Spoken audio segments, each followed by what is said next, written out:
Parnell, he doesn't really look like the redneck type, but I feel like his uncle definitely gave him a redneck.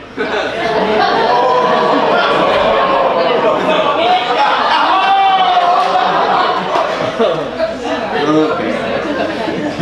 That's funny. It's coming from a guy who looks like somebody poked a hole in George Lopez and deflated it. Just flew around the room. No. You look like a deflated Theo Von. Buddy, Give it a Theo Slob, everybody. you have the face of a bulldog and the body of a chihuahua.